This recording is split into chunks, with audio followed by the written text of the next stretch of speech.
Hello everyone, and welcome back to more Metroid Fusion for the Game Advance. And in this episode, we're going to go off to Sector 6, Knock, and see what needs to be done in the place. Collecting items, taking on bosses, I guess, pretty much the same as the other episodes. But either way, we're going to be doing that. And I haven't said that in quite a while, actually. That was one of the very first things that I always said in my LPs. Like, I'd explain what we're doing, and I'd end it really awkwardly by saying, "So, we'll be doing that."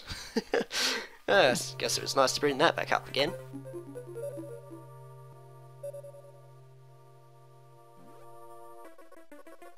The Varia suit data is here from headquarters, ready to download. Get moving to a data room. But there's a problem. Eggs from the Sub-Zero Sector Arc are in Sector 6, Knock, and they've been changed by the code. If you absorb one, you'll be frozen from within. This seems like a deliberate tactic. Once you download the Varia suit modification, you'll be out of danger. Just be extremely careful until then. The Knock data room is here. Remember, avoid the blue X. Use your beam to stun them in order to get by. Okay, cool, so let's basically just go to the thing. Avoid the blue X. I'll proceed with extreme caution, as this place gets pretty dark later, and honestly quite scary. It's just a shame that in this bit, for those of you, to save you a lot of grief or nerves, there is no SAX in this particular part of the game. So don't worry, you're not going to be in the dark. Or there might be. But anyway, so where to start? This place, it looks all purple to start with, but then it gets much dark later. And again, I personally do not approve the soundtrack. It's good, suits the level, suits the game fine. Not really something I'd listen to in my own spare time though, but still. Speaking of dark games, this is one thing I miss in modern gaming at the moment, is that when you enter a place in a game, you don't feel as scared as you were. Sure, you were a kid and all, but I mean, come on, like, there's rarely any things in modern video games that I feel very reluctant, you know, to go into and stuff. Like, what's an example? Blimmin', Tomb of the Ancients in Rayman 2. That place I was pretty afraid of because it was dark, scary music, etc. You know, it's like in Metroid Fusion, some places are really dark, I'm like, oh god, don't want to go in there. Especially in games like Tomb Raider, you know, like when you go into a dark thing and the music all goes quiet, or there's just no music at all, you're like, oh god, I can tell someone's about to jump out to me and I'm going to exit from this area because I'm too scared. You know, I don't really just get that anymore in games. Maybe it's because I'm a bit more grown up, but still, I mean, there's not really much fear in them anymore.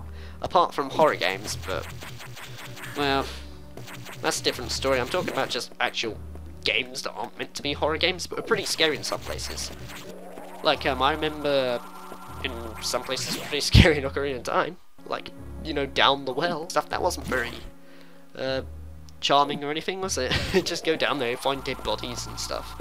Or skeletons, I say, not dead bodies. I mean, it's rated E for the N64, but rated 12 for the 3DS. I never got that, actually, with the, Ocarina of Time for the 3DS.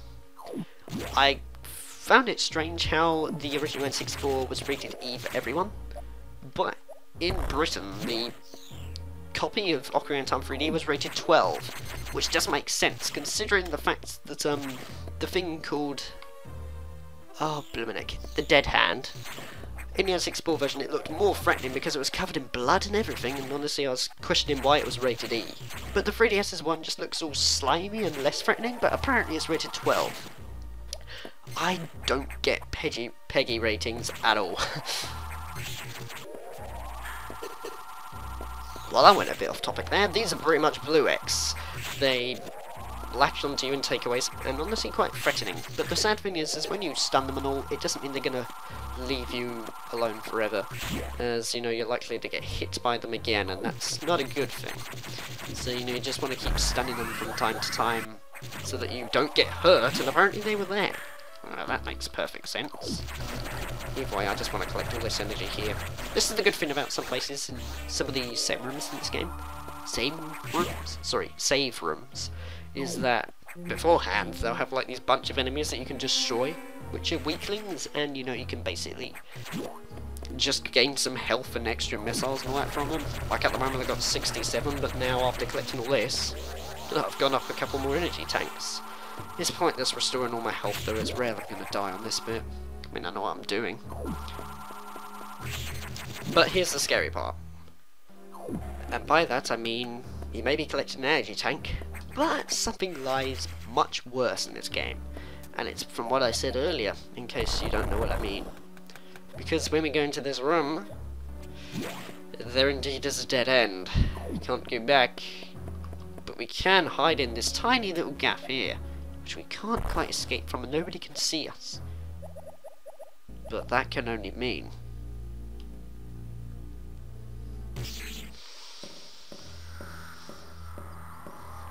yep. That thing. The thing that gave me a bit of nightmares when I first saw it as a kid. Like, it does so much tense moments in this bit. Especially the part where he jumps down. Because you know when you hear that, he's basically landing on the floor. But if you go here, you'll then fall down this bit. And you'll just hang right underneath the SAX. My heart stopped when that first happened to me. Well, not literally, but technically speaking, you know. I was petrified, and I was like, oh my god. I almost just saw the SAX, you know, the SAX almost caught me.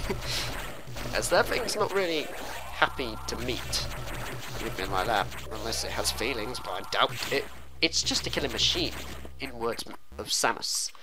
But still, yeah, that bit, I mean, that kind of put me off the game for a bit of a while. Well, not a long time or anything, just like a day or two, and I thought, yeah, you know what, I might as well carry on playing it, I guess. But it's just those sort of moments I was like, oh god. Especially the bits where you have to run away from the thing. Oh god, that is where it gets real. I think there's a secret? Yeah, there is. Cool. I thought that, because I do remember a particular part in here where you have to, like, bomb through a certain part in order to get an item. And it was it here. Okay, that's pretty useful. I don't get how bombs are needed to get some things, considering the fact that it takes forever, because honestly, Metroid Fusion's duration of to when the bombs blow up is so slow. Even Metroid Zero missions is quicker. You can just lay multiple bombs and they will just blow up really fast and easily. Look at this blue X there. Whoop! There's no one there.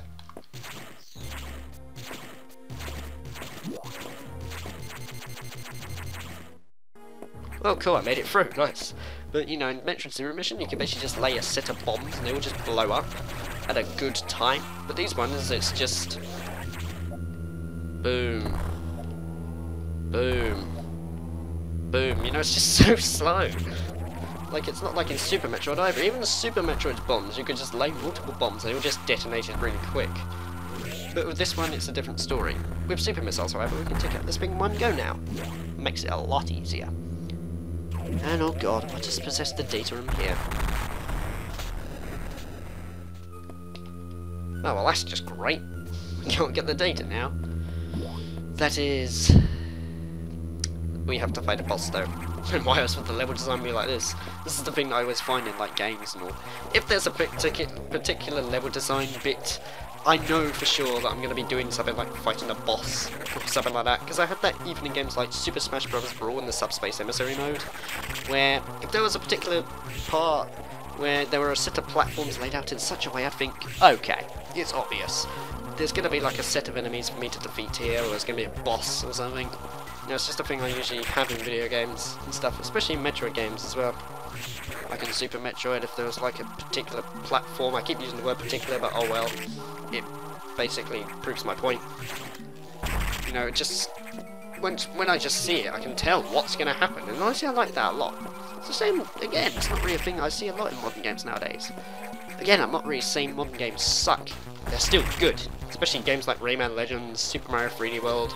I heard Watch Dogs is also pretty good, but, you know, it's just some bits are lacking, but it doesn't mean they're bad, per se. But that boss, what I can suggest is just get his charge beam out and keep shooting it in random places when it goes to you. It's actually quite an easy boss. But with that, we get the Varia suit, which allows us to survive extreme temperatures. Cool. Awesome. So with this, we're now no longer blue and yellow? I think it was, yeah, blue and yellow. It's a shame, I liked that colour. I prefer it over this one. But either way, we've got a new suit.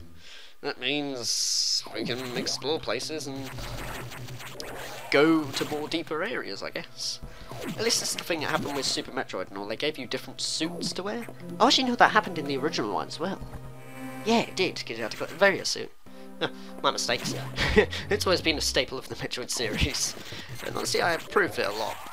But with the Varia suit, since it allows us to go into cold places, and slightly more warmer ones, I guess, we now no longer take damage from these as we're immune to the coldness. So basically they're used as energy now. Instead of taking away some of our energy, we can use it to restore ourselves, I guess. Makes it a bit easier. Also, I like on that bit they expect you to jump, because if you just walk across it, for some reason, I don't know why, is it a glitch or something? Did they expect you to not do it that way? Because on that part, if you just walk across it, you just cling on to the block and fall. Like, even if you just repeatedly press the up button really quick, you still won't be able to make it up. I don't know, it's weird. But either way, you know what, for the sake of it, just in case for things in the future, if I'm like searching for items, I might as well fill up these blank spaces. I have that a lot in this game and other Metroid games. If there's just like blank spaces, I like to just fill them up, just to show that I've been there and nothing is there, because otherwise later on I might think, oh I know, I'm missing one item, is it in those black squares? Only to find out after going all the way over there, there isn't, it's just an empty room, you know, where the boss used to be. But still, it's just for future purposes, I guess. Either way, we've got the various suits, and now we can exit out of here, I guess. There's not really much else to do, if I'm correct. Quite a cool area though, Sector 6. I like how, you know, you have to go stealthy trying to get past those blue X-parasites and all, because they're too cold for you. Why am I not going there? But since we've got the suit, we now can do that. And to make life a bit easier, I'm going to take a shortcut. If I can, using the wall jump technique. Or is it not working now? What the... I was going to say, I was like, why isn't it working for a second? But apparently it was. I don't know. Either way, let's just exit out of here and see what our next mission is. Actually, you know what? Better yet. How about I just cut towards the end? I mean, there's not really much else to show. Oh, actually, wait, yeah, there is. There's a secret room in this place that we went to before. Because if you remember, I was going to go through here, but there were so many of these things and I would have just died trying to go through it. But this time I can. Oh, and there's trickery right there. Cool. It looks like a missile expansion, but it's not. Indeed, it is through here instead. But I think that's everything now, so... to save a bit of time, I might as well cut to the navigation room, I guess. Or at least cut to the recharge room, as there's not really much left else to do, I guess. But either way, let's just save the game and see what the next thing we have to do is. The next thing what we have to do is... Great, I'm making no sense at all in this episode. I'm like that all the time, though. How did that X download the Varia suit data? I don't know. This doesn't seem to make any sense at all. Unless the X have the ability to process data organically. At any rate, you have the Varia suit data. Now you'll be protected from extreme temperatures. More importantly, the SAX will no longer be able to freeze you, so you can escape easier. But you're still too weak. That thing is too much for you. You currently have no way of damaging it. But my simulations indicate that a penetrating weapon like the plasma beam might work. Wow, I actually worded that quite well. Developing modification data will take headquarters some time though. There's also a chance that you may be able to restore your plasma beam by absorbing a large core X, as you did with the charge beam function. Oh, nice. As for restoring ice beam functionality, I doubt it. Your current cellular makeup would reject that addition. Is it cellular or cellular? I don't know. Therefore, headquarters has developed an ice missile upgrade. This will add a freezing effect to your missiles. It will help. Go to Sector 5 arc. But the download, that was a bit quick. This will add a freezing effect to your missiles. It'll help. It's a bit condescending at the end as well. Yeah, objective's clear. go to Sector 5 and see what's happening. Pretty simple. But either way, it's been around 15 minutes, probably less than that. And we went through all of Sector 6 in one go, actually. That went pretty well.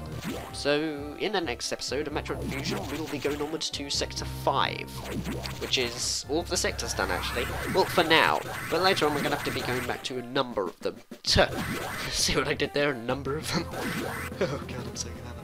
But, you know, we're going to be backtracking to some of them at a later date, and always... We're not finished. Nowhere near the end. At all. Also, hang on, have we got... Yeah, we got 10 energy tanks. We're nearly halfway there, because there's 20 energy tanks in the whole game, and we're already halfway. Cool! Plus 165 missiles. I don't even notice what's going on, probably because half the time I was complaining about... Well, not really complaining, just talking about them in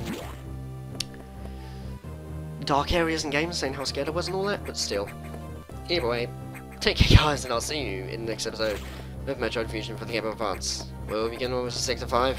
And again, I'm speaking like this for some reason. I don't know, I'm just speaking really fast so I can get all the episodes all done and out of the way.